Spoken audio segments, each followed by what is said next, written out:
Into the unknown. The Aegis Dawn, a state-of-the-art exploration vessel, drifted through the vast expanse of uncharted space, its sleek hull gleaming like a shard of silver against the inky backdrop of the cosmos. Commander Ren Ardell adjusted his seatbelt as the ship's alarms blared around him, drowning out the eye's calm, measured voice. Warning. Catastrophic system failure detected. Propulsion offline. Collision course with planetary surface projected in 5 minutes. Ren's hands darted across the control panel, his focus unshaken by the chaos. He had seen close calls before, but this was different. His crew was gone, casualties of a sudden and unexplained plasma storm, and now it was up to him to survive. KALI, he barked, his voice steady. Run diagnostics on landing thrusters. Can we stabilize? The AI responded immediately. Landing thrusters at 32% efficiency. Chances of survival upon impact, 16%. 16 is better than 0, Ren muttered. Engage thrusters on my mark. Through the cracked viewport, the planet loomed larger. Swirls of emerald and violet clouds shrouded its surface, hinting at a world teeming with life or danger. This wasn't the kind of place the Aegis Dawn was designed to explore, but fate had other plans. 3-2, now, Ren shouted, gripping the controls. The ship bucked as the thrusters roared to life. The descent was anything but smooth. The ship spiraled, groaning as atmospheric resistance tore at its frame. Through the chaos, Ren caught glimpses of dense forests glowing faintly with an otherworldly light. The bioluminescent hues pulsed like the heartbeat of the planet itself, casting an eerie glow over the impending crash. The ground rushed up to meet him with terrifying speed. Ren clenched his jaw and braced for impact. The crash landing. The Aegis Dawn hit the surface with a deafening roar, skidding across the alien terrain and carving a deep trench into the ground. Sparks flew as metal screamed against stone and soil. Ren's harness dug into his shoulders as the ship finally came to a grinding halt, steam hissing from its battered hull. For a moment, there was silence. Then the cockpit lights flickered weakly, illuminating the debris-strewn interior. Ren exhaled slowly, testing his limbs. Pain flared in his shoulder, but nothing seemed broken. KALI, he rasped. Status report. Structural integrity compromised. Atmosphere outside is breathable, but contains unknown biological agents. Caution is advised. Ren grabbed his helmet and emergency pack, already anticipating the worst. He hit the airlock release, and the door groaned open, revealing a world unlike anything he'd ever seen. Towering trees with glowing leaves stretched toward the sky, their trunks alive with shifting patterns of light. The ground was covered in soft, moss-like vegetation that shimmered faintly under his boots. Ren's scanner beeped as he held it up to analyze his surroundings. Electromagnetic fields, bioelectric pulses, he murmured. This whole planet's alive in ways I've never seen. A sudden rustling in the distance snapped him to attention. He reached instinctively for the sidearm at his hip, his heart pounding. From the dense underbrush, a figure emerged, humanoid but not human. The being stood tall, its skin a pale shade of silver that seemed to reflect the ambient light. Its hair, or what appeared to be hair, flowed like liquid, merging with the glowing vines that adorned its body. The figure's eyes locked onto Ren, and he froze. They glowed with an intensity that felt as though it could pierce straight through him. Before he could speak, the creature raised a hand, and the ground beneath him shifted. Vines erupted, wrapping around his legs and yanking him off balance. A mysterious encounter. Wait, I'm not here to harm you, Ren shouted, struggling against the living restraints. I'm a researcher. My ship crashed. I'm just trying to survive. The creature tilted its head, its glowing eyes narrowing.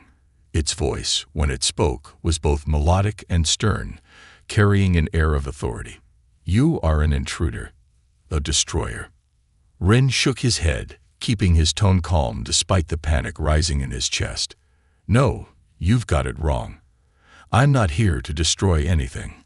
My ship malfunctioned, and I ended up here by accident." The creature studied him for a long moment, then gestured. The vines loosened slightly, though they didn't retreat entirely. "Prove your words. What is it you seek?" "Repairs," Rin said, rubbing his wrists where the vines had gripped him. "I need to salvage materials from my ship or the area to fix my systems and leave. That's all." The being's expression shifted, a flicker of curiosity breaking through its guarded demeanor. "Your kind takes without regard for balance. This world is sacred. You will not harm it." "Agreed," Rin said quickly. "I'll follow your rules. Just help me understand them." The vines finally released him, retreating back into the ground. The creature stepped closer, the light from its eyes illuminating its features. Up close, Rin could see intricate patterns etched into its skin, glowing faintly like runes. "I am Siren, a protector of this land," the being said. "If you wish to survive here, you will do so under my watch." "Fair enough," Rin replied, nodding. "I'm Rin, and I promise, I'm just trying to get home." Siren regarded him silently before turning away. "Follow. The forest grows restless with your presence."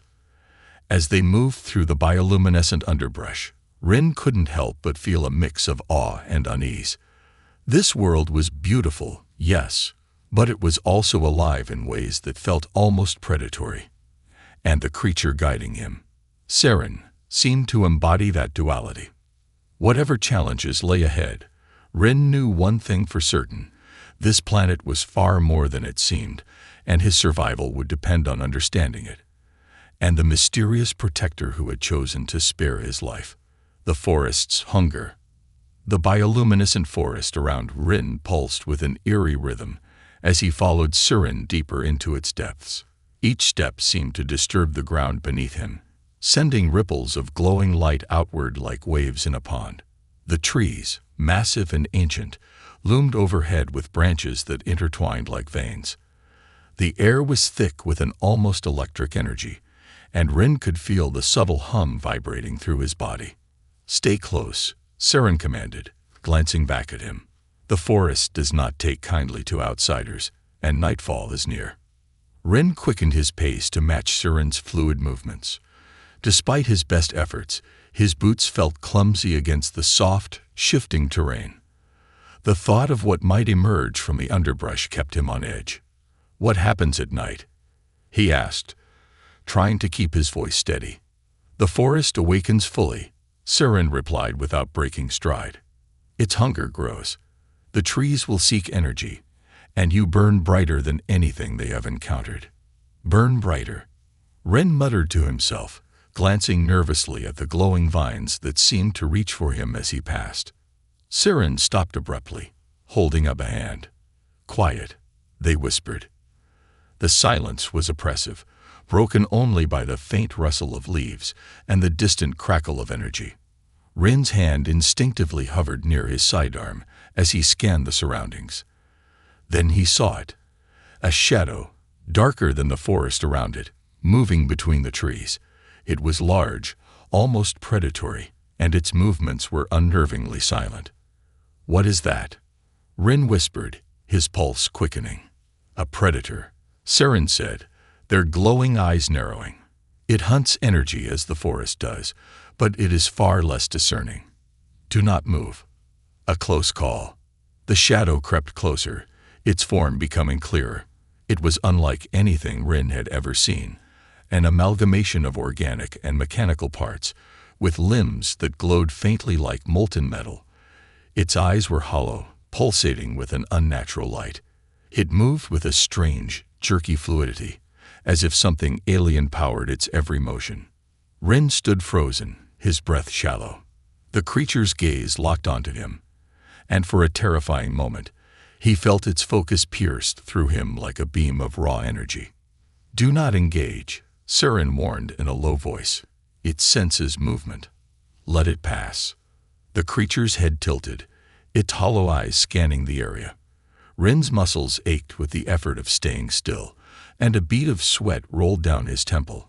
Just when he thought the creature might attack, Siren stepped forward. The vines at their feet surged upward, glowing intensely, and formed a barrier between them and the predator. The creature hesitated, its head cocking to one side in confusion. Then, with a low guttural sound, it turned and disappeared into the shadows. Rin let out a shaky breath. What was that thing? One of the forest's scavengers, Siren replied, their tone calm but firm. Drawn to energy. You carry more than your share, and that makes you a target. Rin frowned. Energy? You mean like my equipment? No, Siren said, their gaze piercing. Your essence. Your very life force burns brightly in this place. It is why the forest hungers for you. Rin shivered at the thought. Great, that's comforting. The high caves. They resumed their trek, the forest growing darker and more oppressive with every passing moment. The glowing vegetation dimmed slightly, and strange noises began to echo from the depths of the underbrush. Rin's eyes darted to every movement, his hand never straying far from his weapon. We are close, Siren announced, their voice breaking the tense silence. The high caves offer protection.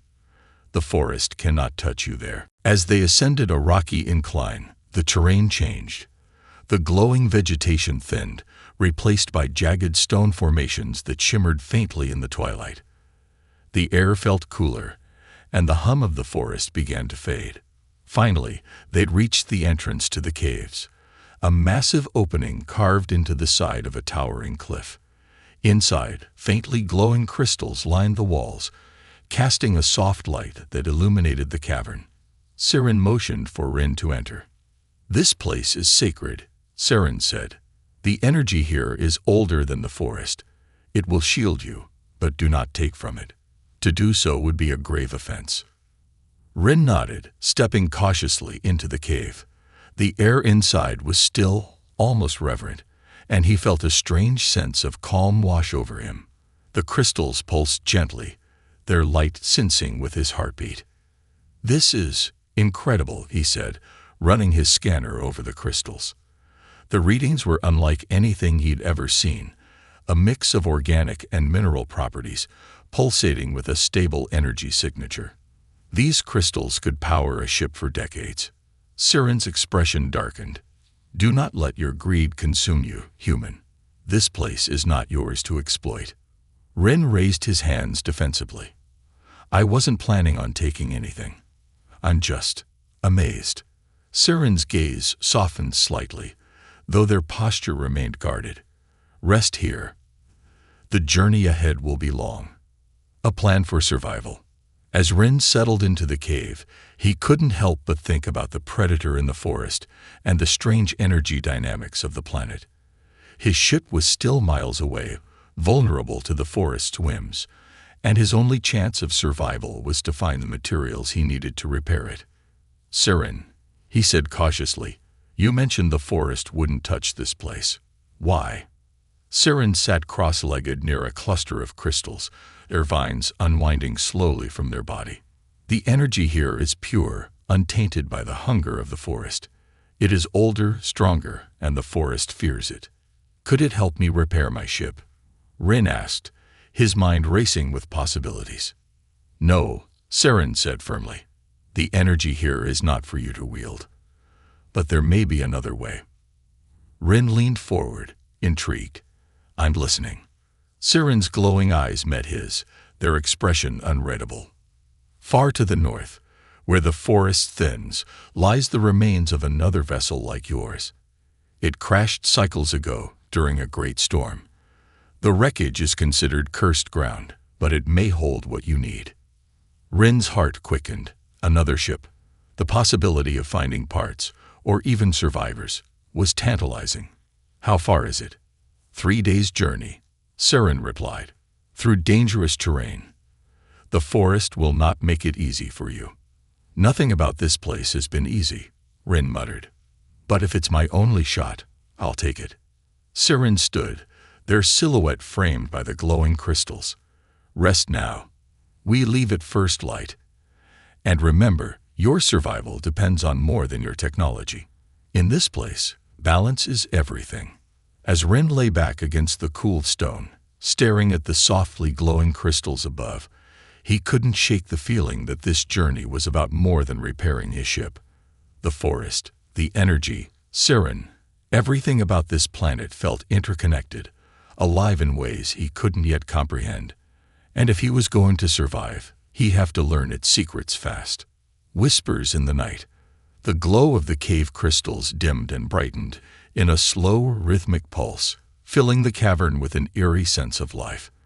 Despite Siren's reassurances that the high caves were safe, Rin couldn't shake the feeling that he was being watched. He lay on the cool stone floor, his makeshift bedding doing little to cushion him, and stared at the ceiling, lost in thought.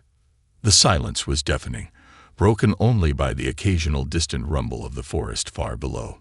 Siren sat cross-legged near the entrance, their glowing eyes fixed outward like sentinels guarding against unseen dangers.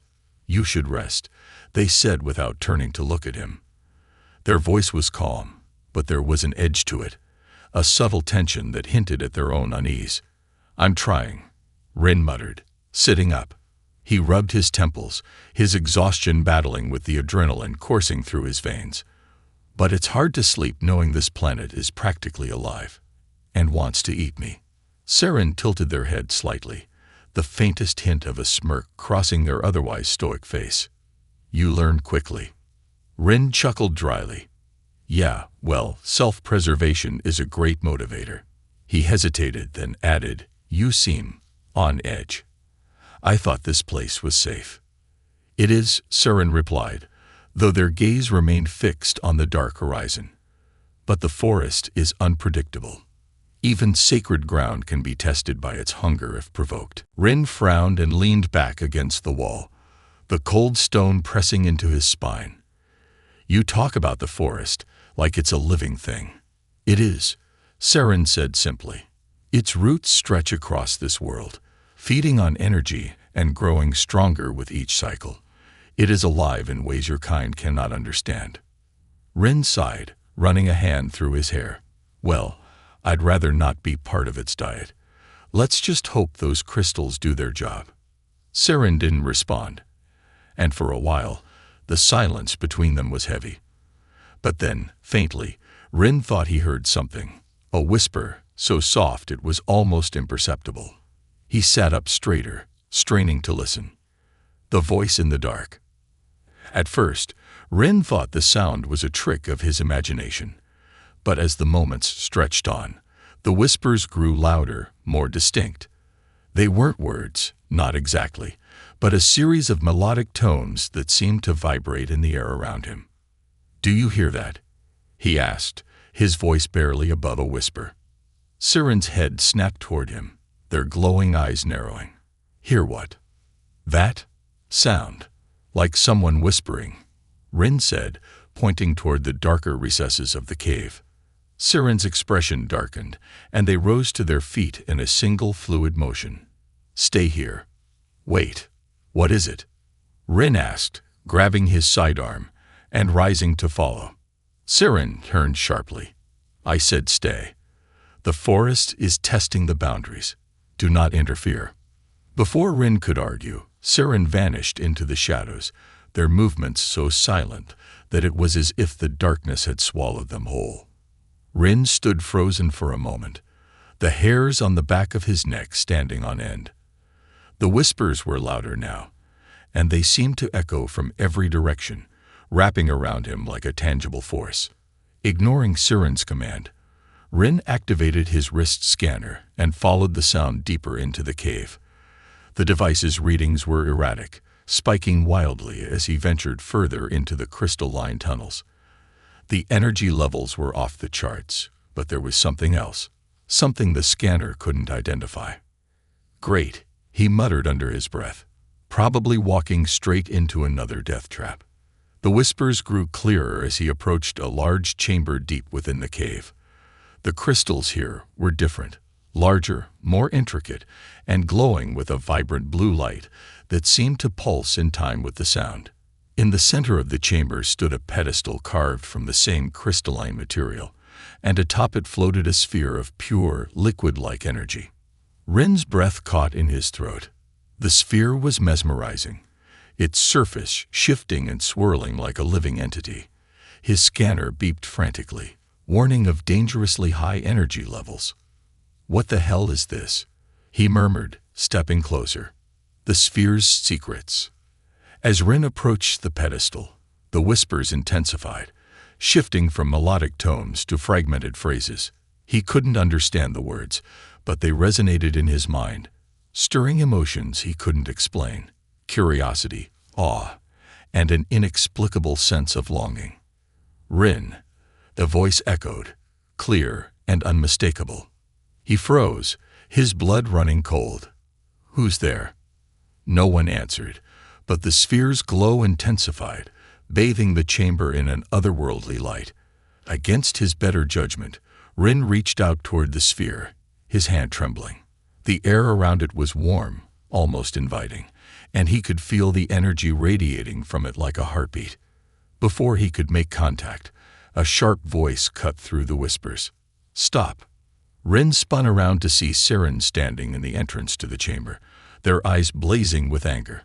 The vines around their body writhed like living flames, and their voice was a mix of fury and fear. "Do not touch it." "What is this thing?" Rin demanded, stepping back from the pedestal. "It called my name." "It is the heart of this world," Siren said, their tone grave. "A fragment of its lifeblood, protected for millennia.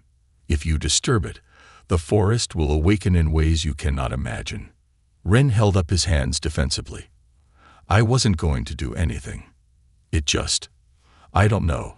It felt like it was reaching out to me." Siren advanced slowly, their gaze fixed on the sphere. "It does not reach out. It warns.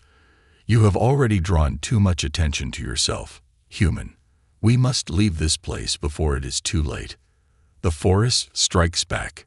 As if on cue, a low rumble echoed through the cave, and the glowing crystals began to flicker erratically. The whispers turned into a deafening roar, and the ground beneath them trembled. Siren's vines shot out, wrapping around Rin's arm and pulling him toward the exit. "Run," they shouted, their calm composure shattered. Rin didn't need to be told twice. The two of them sprinted through the winding tunnels, the cave collapsing around them as the forest's energy surged. The once still crystals cracked and shattered, their light extinguishing as the whispers grew into an enraged howl. They burst out of the cave just as a massive crystal at the entrance exploded, sending shards flying in every direction. Rin stumbled, barely managing to stay on his feet, and turned to see the high caves glowing with an angry red light. "What the hell just happened?" he gasped. Siren rounded on him, their face a mask of fury. "You disturbed the balance. The forest now knows you are here, and it will not rest until it consumes you." Rin's heart sank. "So what do we do now?" "We run," Siren said grimly, their glowing eyes scanning the darkening forest, "and pray it does not catch us." As the first sounds of the forest's awakening echoed through the trees, Rin tightened his grip on his sidearm and prepared for the fight of his life. This planet, he realized, wasn't just alive, it was a predator. And now, it was hunting him. The forest awakens. The forest below the high caves came alive with an ominous glow, its once calm bioluminescence transforming into a chaotic display of fiery reds and harsh purples. The trees, previously majestic and still, now swayed unnaturally, their branches twisting like the limbs of a writhing beast. Rin stood frozen at the cave's edge, staring down at the awakening nightmare that awaited them. This is because of me?" he asked, his voice tight with guilt and fear. Siren's gaze never wavered from the forest. Their expression, usually calm and calculating, was now one of urgency. "The balance has been disturbed. The heart of the forest senses your presence more strongly now. It will not stop until it claims you." "Great," Rin muttered, shouldering his pack. "First I'm food for the trees, now I've pissed off the whole ecosystem." "We do not have time for your wit," Siren snapped, their tone harsher than before. The forest hunts quickly. If we do not move, it will consume us both. Rin wanted to argue but held back. The gravity of Siren's words was impossible to ignore. As the sounds of the forest intensified, branches snapping, an unearthly hum vibrating through the air, he knew they had no choice but to run. "Where do we go?" he asked, glancing nervously at the glowing vines creeping up the cliff face. "To the north," Siren replied, their vines extending to create a makeshift rope for Rin to hold onto. "The cursed wreckage you seek lies there. It may offer protection, though I make no promises." "Promises aren't exactly what I'm looking for right now," Rin said, gripping the vine and preparing to descend. "Survival will do just fine." A perilous descent. The climb down the rocky cliffside was treacherous, made worse by the forest's relentless advance. Vines thick as cables slithered upward, their glowing tendrils seeking out every crevice.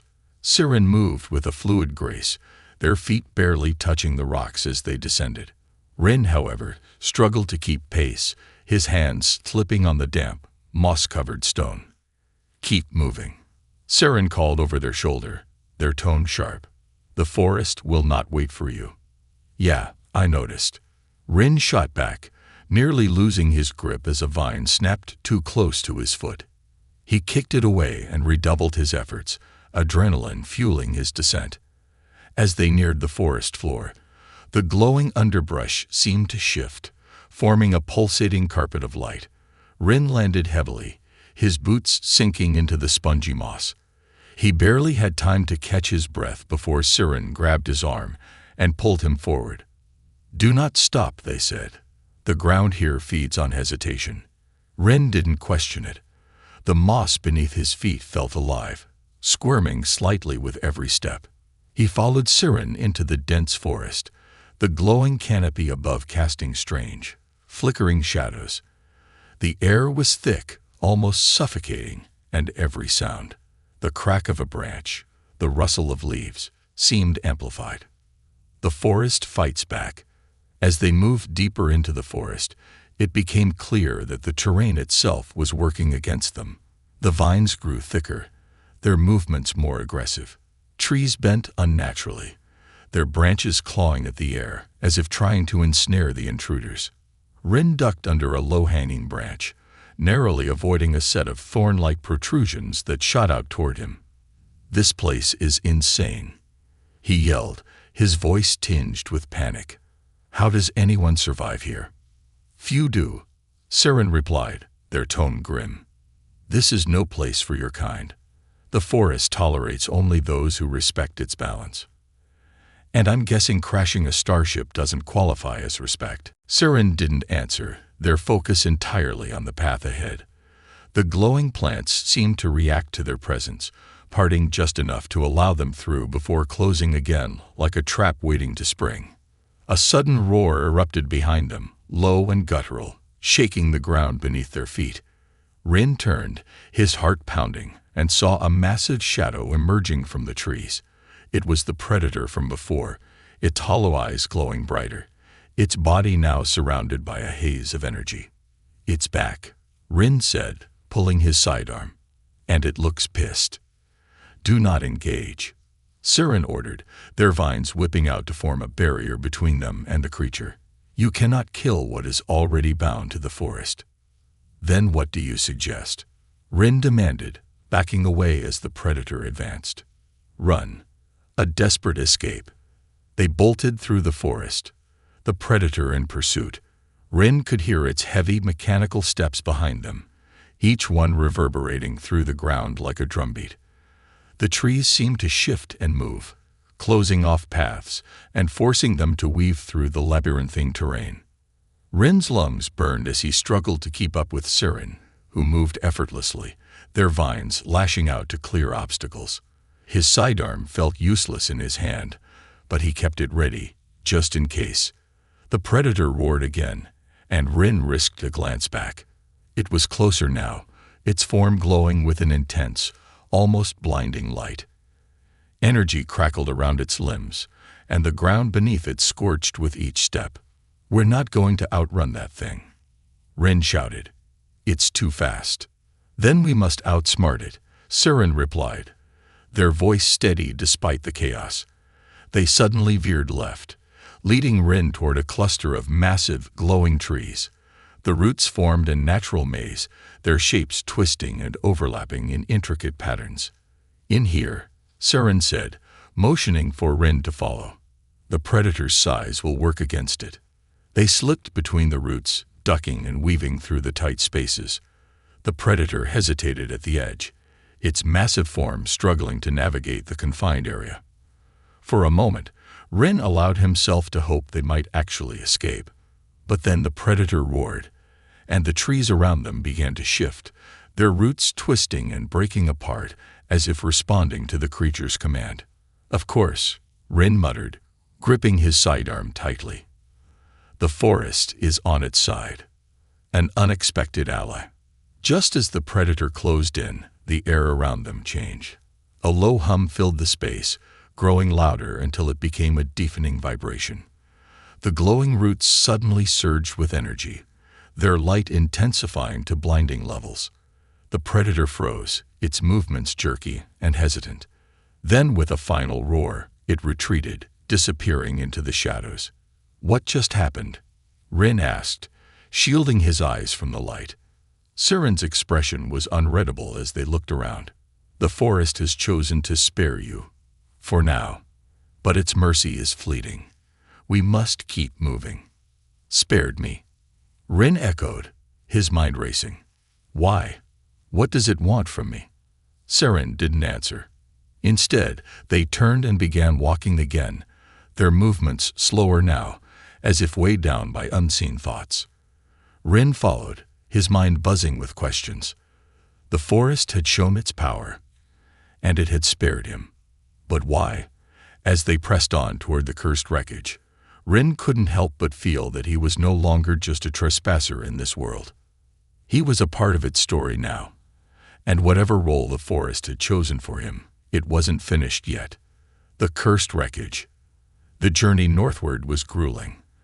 The bioluminescent glow of the forest had dimmed, replaced by an oppressive gloom that seemed to press down on Rin and Siren like a physical weight. The trees here were taller, their branches stretching out like skeletal fingers, and the air was thick with an acrid, metallic tang. "This is cursed ground," Siren said, their voice barely above a whisper. "The forest does not sing here. It mourns." Rin glanced at them, the usually composed protector looking visibly uneasy. "Cursed, you mean because of the wreckage?" Siren nodded, their glowing eyes scanning the area. "The vessel that fell here disrupted the balance in ways even the forest could not mend. Its energy lingers, corrupt and unnatural. Tread carefully." Rin tightened his grip on his sidearm, the weight of Siren's warning settling heavily in his chest. The ground beneath his boots was harder here, cracked and dry, a stark contrast to the lush, glowing underbrush they had traversed before. The forest's vibrant life seemed to retreat, leaving behind a barren, desolate expanse. As they pressed on, the wreckage came into view. Rin's breath hitched at the sight. The forgotten vessel. The ship was massive, its skeletal frame jutting out of the ground like the bones of a long-dead beast. Shattered pieces of its hull lay scattered across the landscape, their once polished surfaces corroded and dull. The vessel had clearly been there for years, maybe decades, and yet it exuded a strange, almost malevolent energy. Rin's scanner beeped incessantly as he approached, its readings spiking wildly. He frowned at the screen. "The energy levels here are off the charts. It's like the ship's core is still active." "Not active," Siren corrected, their voice tense. "Corrupted. The energy that lingers here is not natural. It feeds on what remains of the forest's life force, poisoning everything it touches." Rin hesitated, glancing at the ship's looming form.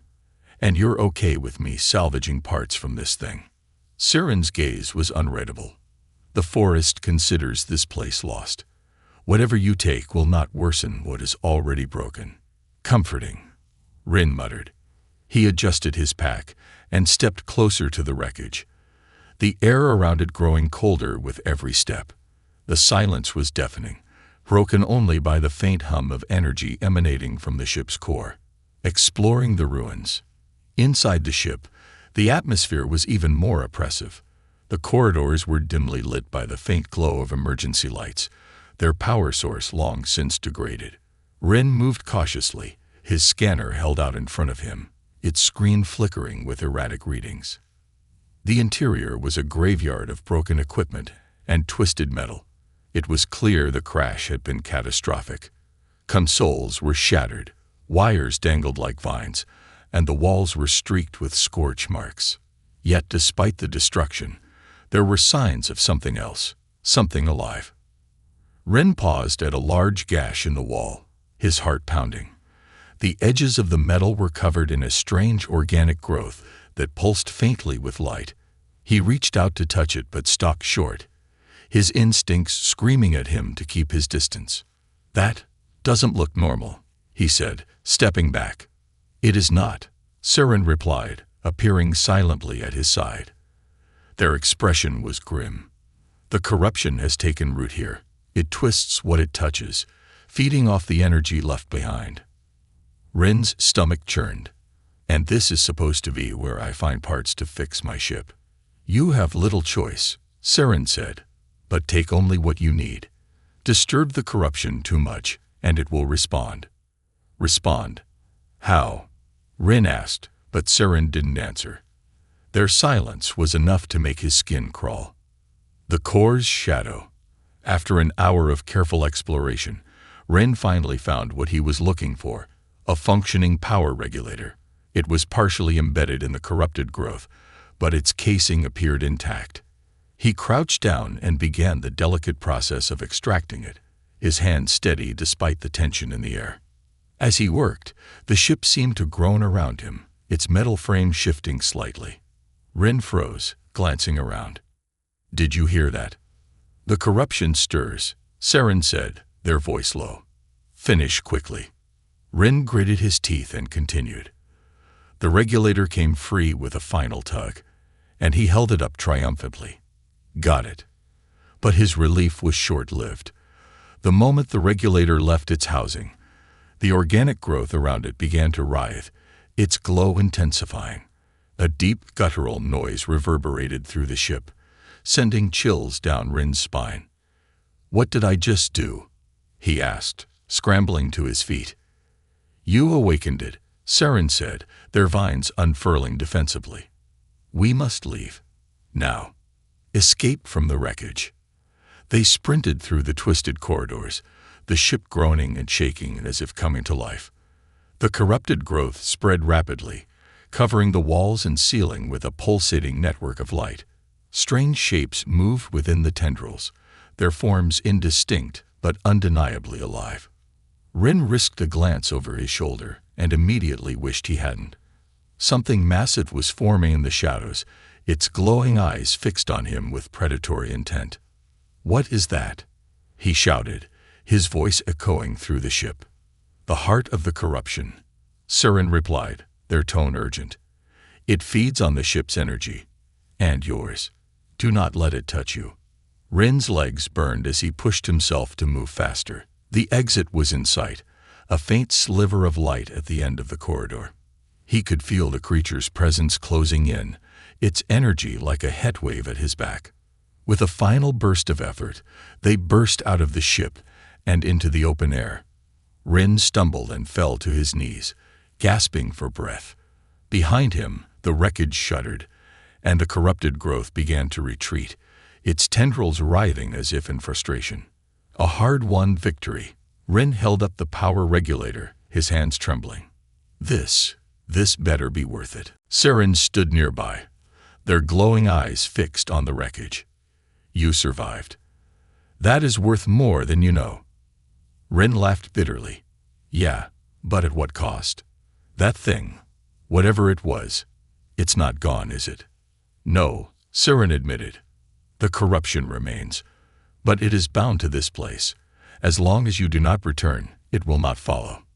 "Not planning on coming back," Ren muttered, standing shakily. He turned to Saren, his expression serious. "What now?" "Now," Saren said, their voice steady. You repair your ship, and you leave this world before the balance tips further. The forest will not forgive another disturbance. Rin nodded, the weight of their words sinking in. He had what he needed, but the journey was far from over. The forest, the corruption, and the strange energies of this world had tested him in ways he couldn't have imagined. And he had a feeling the worst was still to come.